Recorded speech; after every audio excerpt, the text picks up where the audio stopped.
Unit 28 को unit 28 को थोङजाङगु मान्दुरियागो वासायो बैंकको खाता जुन हुन्छ नि त्यसलाई थोङजाङ भन्छ कुन थोङजाङ भन्छ त्यो हेर्नु त मान्दुल्ता बनाउनु रियागो हादा उरियागो हादा ने विचार हुनु है रियागो हादा उरियागो हादा ने विचार हुनु वासायो भनेको आए अब हामीले आफूलाई यहाँ राखेर भन्नु पर्दा चाहिँ हामीलाई बैंकको मान्छेले क्वेशन गर्यो भने के भन्छ हामी यही भन्ने हो नि त किन आको अनि भन्यो भने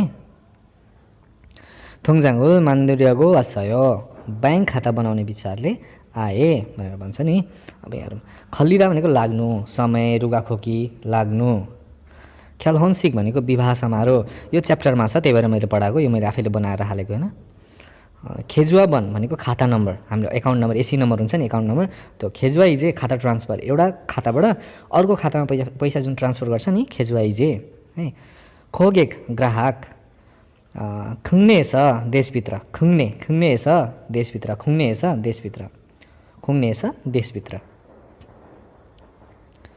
अब अर्को खुम्युङ सबिसु भनेको वित्तीय सेवा है बैंक सेवा भन्छ नि वित्तीय सेवा खुम्युङ सबिसु भनेको सेवा खुम्युङ भनेको वित्तीय भनेको अब साधारण भाषामा बोल्दा बैंक सम्बन्धी खुम्युङ सबिसु वित्तीय सेवा नु रुदा थिच्नु नु रुदा थिच्नु कुनै कुरा थिच्नु यसमा फेरि नारुदा आयो भने कन्फ्युज हुनु होला नि नु रुदा र नारुदा भनेको ओसार्नु यसरी कन्फ्युज हुनु होला स्पेलिङ राम्ररी हेर्नु है नु र नादा भनेको वृद्धि हुनु बढ्नु के इन्क्रिज हुनु हाम्रो जस्तै ब्याजहरू बढ्छ नि सेम इन्क्रिज हुनु थेछु रादा भनेको ऋण लिनु थेछुल भनेको ऋण हादा लगायो भने लिनु हुँदो रहेछ के अरे हादा लगाउँदा लिनु हुँदो रहेछ हैन थवा जुदा भनेको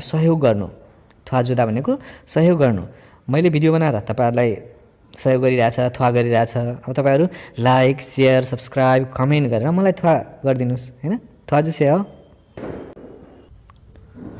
यहाँ मैले भन्नु पर्दा तपाईलाई थवा जुसे हो सहयोग गरिदिनुहोस् लाइक शेयर सब्स्क्राइब अनि कमेन्ट गरेर ल अर्को हेरौं तो भनेको फेरि त्वान भनेको फेरि अर्को माछु भनेको मिल्ने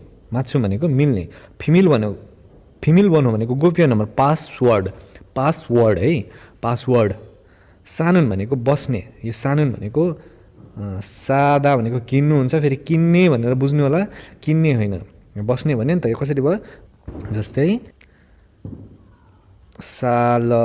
सालता भनेको बस्नु अनि नुन जोड्यो भने ल हराउँछ के नुनलाई जोड्यो भने यो नुन भएको ग्रामर जोड्यो भने यो ल गायब हुन्छ अनि सान भएको बुझ्नु भयो नि सो सानुन भनेको बस्ने सांगदाम भनेको परामर्श सम्यङ भनेको सही सम्यङ यस्तो केही हुन्छ क्या सिमिलर प्रोनाउन्सिएसन चाहिँ सिमिलर हुन्छ त्यसमा हामी कन्फ्युज हुन्छ के त्यो कुरा याद गर्नुपर्छ सल्सिहान भनेको जडान गर्नु जस्तै एटीएम मेसिनहरु जडान गरेको हुन्छ के ठाउँमा हामीलाई युज गर्दाखेरि वर्डहरु युज गर्दाखेरि यसरी सोधिन्छ जडान गरिएको छ भनेर अब सल्सिहादा भनेको जडान गर्नु जस्तै एटीएम मेसिनहरु सिम्पल एक्जाम्पल हो त्यसरी गरेर हामी लगाउन सक्छौं संगुम भनेको पैसा पठाउनु ट्रान्सफर रेमिट्यान्स अनि संगुम फथुन भनेको ट्रान्सफर बटन हाम्रो यहाँको नेपालको जुन एटीएम छ त्यसमा ट्रान्सफर बटन हुँदैन तर त्यो कोरियामा चाहिँ त्यही हामीले एटीएम बाटै ट्रान्सफर गर्न सक्छौं त्यसो खालको उता यो के अरे मेकानिजम हुन्छ हाम्रो यता छैन संगुम भन्दा भनेको पैसा पठाउनु ट्रान्सफर गर्नु अनि सुसुरियो शुल्क सिन्मुन्जुङ भनेको परिचय पत्र तपाईको परिचय पत्र जे पनि हुन सक्छ परिचय पत्र सिनियोङ खादु भनेको क्रेडिट कार्ड सिन्छङ स भनेको निवेदन पत्र सिन्छङ हादा भनेको निवेदन गर्नु सिन्छङ स भनेको निवेदन पत्र सिलसी हादा भनेको लागू गर्नु सदा भनेको लेख्नु सदा भनेको लेख्नु अर्कोमा जुम अर्को के छ अथक्के हानन्जी कसरी गर्ने यो नुन्जी चाहिँ ग्रामर हो यसको बारेमा हामी ग्रामर क्लासमा डिटेलमा हेर्छौं यज्ञवन भनेको पासपोर्ट यङ्गप भनेको व्यावसायिक सेवा व्यवसाय जे पनि हुन सक्छ अनि अनलाइन भनेको अनलाइन है वल्गु भनेको तलब उन्ह्याङ अम्मु भनेको ब्याङ्क व्यवसाय, उन्ह्याङ अम्मु भनेको ब्याङ्क व्यवसाय। ब्याङ्क व्यवसाय हामी पनि गर्छ नि त होइन, हो त्यो कुरा। उइदो भनेको अभिप्राय। इजे भनेको अहिले, इजे भनेको अहिले। अहिले हामी के गर्दैछ? कक्षा पढ्दैछ, क्लास लिँदैछौँ। ध्यान दिएर लिनुपर्छ। ध्यान दिएर भन्नाले मन लगाएर, इन्ट्रेस्ट लगाउनु पऱ्यो नि त। इन्ट्रेस्ट लाग्यो भने त पढ्ने हो।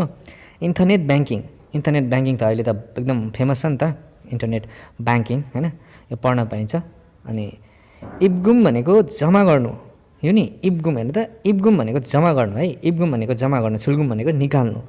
इब्गुम र छुल्गुम आउँछ, यी पढ्न पाइन्छ मुनितिर। इब्गुम हाल्दा भनेको जम्मा गर्नु, पैसा हामी ब्याङ्कमा जम्मा गर्छौँ। छुल्गुम हाल्दा भनेको निकाल्नु।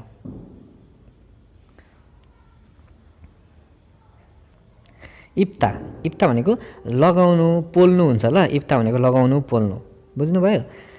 अनि छान एक, छान एक छोए, ब्यालेन्स चेक। छोए भनेको इन्क्वायरी, यो छोए भनेको इन्क्वायरी, चेक गर्नु। अनि छानेक भनेको ब्यालेन्स, छानेक भनेको ब्यालेन्स। छग्गे थोरे, छग्गे भनेको थोरे। छन्योङ भनेको स्पेसल, लागि मात्र, छन्योङ। जस्तै कोरियामा चाहिँ बाटो हुन्छ कि, कस्तो बाटो भन्दा नि वृद्धहरू हिँड्ने अलग्गै बाटो हुन्छ, जस्तै साइकल हिँड्ने अलग्गै बाटो हुन्छ, कार हिँड्ने अलग्गै बाटो हुन्छ। त्यस्तो छादुङछा छन्योङ होइन, त्यसरी छादुङछा छन्योङ, साजनग छन्योङ हो, त्यसरी हुन्छ कि। अनि छन्योङ भनेको मात्र के, मात्र। तपाईँ मात्र मेरो घर आउनु भनेर भन्यो भने छन्योङ, स्पेसल, जस्ट यु के, जस्ट यु। बुझ्नुभयो यो? ल अर्को जाउँ, अर्कोमा हेरौँ। छङ्दो जति, जति। छेगोङ हादा भनेको उपलब्ध गराउनु, छेगोङ हादा भनेको उपलब्ध गराउनु। उपलब्ध कस्तो भने अब हामी जस्तै कोरिया गयौँ, ओके, अनि तपाईँ जानुभयो कोरिया, जतिजना हुनुहुन्छ सबैजना जानु होला होइन। सो कोरिया जानुभयो, अनि त्यसपछि उताबाट हाम्रो छेगोङ के हुन्छ त, कम्पनीबाट हामीलाई छेगोङ के दिन्छ त, उपलब्ध के हुन्छ, खाना बस्न होइन, यो कुराहरू छ कि छैन, हो त्यस्तो खालको छेगोङ हादा उपलब्ध गराउनु। बुझ्नु पायो नि यो? ल अनि छुसो भनेको ठेगाना, छुसो। तपाईँको छुसो के हो? मेरो त झापा हो, म झापाबाट हो। अनि झापा, अनि तपाईँ चाहिँ कहाँबाट हो? कमेन्ट गरिदिनु होला, साथी हुन्छ नि त। छुरिन भनेको घटाएर, छुरिन भनेको घटाउनु। कुनै पनि चिज हामी किन्दाखेरि त्यसमा छुरिन कति हुन्छ त, त्यो कुरा हामीले याद गर्नुपर्ने हुन्छ। ल अब अर्कोतिर जाउँ, अर्को के छ। अनि नि छुरिन पढ्दाखेरि पढ्नु ल, यो मिनिङ पढ्नु। जस्तै तपाईँलाई एड दिन्छ, यसरी चारवटा बक्सभित्र एडहरू आउँछ नि, यस्तो यस्तो लेखेर पिक्चर देखाएर होइन। अनि त्यहाँ छुरिन पनि लेखेको हुन्छ कि, छुरिन यति हो। अनि मुनि जुन हुन्छ नि चारवटा क्वेसन, त्यो चारवटा क्वेसनमा चाहिँ दिएको हुन्छ दाम यति हो भनेर। अब हामी त्यो छुरिन घटाएर भन्नुपर्ने हुन्छ कि। सो छुरिन चाहिँ मजाले याद गर्नु होला ल। अर्को हेरौँ। छुङसिम भनेको केन्द्रित, मुख्य, मुख्य। छुङसिम भनेको मुख्य। छियक भनेको क्षेत्र, छियक क्षेत्र। छिकजाङ सेङवाल भनेको कामको हुन्छ नि, कामको जीवनयापन, कार्यस्थल हुन्छ नि। जस्तै हामी कम्पनी गयौँ, कम्पनी गएपछि हाम्रो जीवनयापन के हुन्छ त, नर्मल्ली अब हप्ताभरि काम गऱ्यो, एक दिन छुट्टी भएको बेला फ्यामिलीलाई फोन गऱ्यो, गफ गऱ्यो, घुम्यो होइन, त्यो हुन्छ छिकजाङ सेङवाल, कामको जीवनयापन। अनि चुग सिधै, चुग सिधै, चुग सिधै। छङ्गु भनेको काउन्टर। जस्तै प्लेन टिकट गर्न गयौँ भने त्यहाँ काउन्टरमा जान्छ नि हामी, बस टिकट गर्न जाँदा हामी काउन्टरमा जान्छ नि, कुनै पार्सल पठाउनु पऱ्यो भने हामी काउन्टर खोज्छ नि, हो त्यो खालको काउन्टर ल। अब अर्को हेरौँ। छेक्खु खादो, यो त आइहाल्छ, चेक कार्ड। छुल्गुमा त अघि भनेको थियो नि, यो भनेको पैसा निकाल्नु। इब्गुम भनेको जम्मा गर्नु, छुल्गुमा त पैसा निकाल्नु।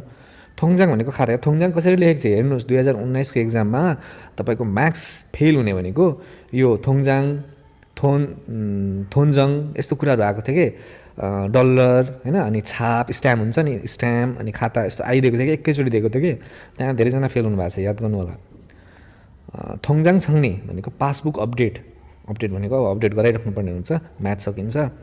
फ्योहेन हादा भनेको अभिव्यक्त गर्नु, फ्योहेन हादा भनेको अभिव्यक्त गर्नु।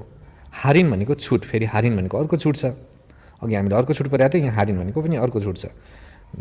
यो के अरे क्वेसनहरू प्र्याक्टिस गर्दाखेरि यसको बारेमा अझै डिटेलली बुझ्ने, यही मिनिङहरू रिपिट हुने हो।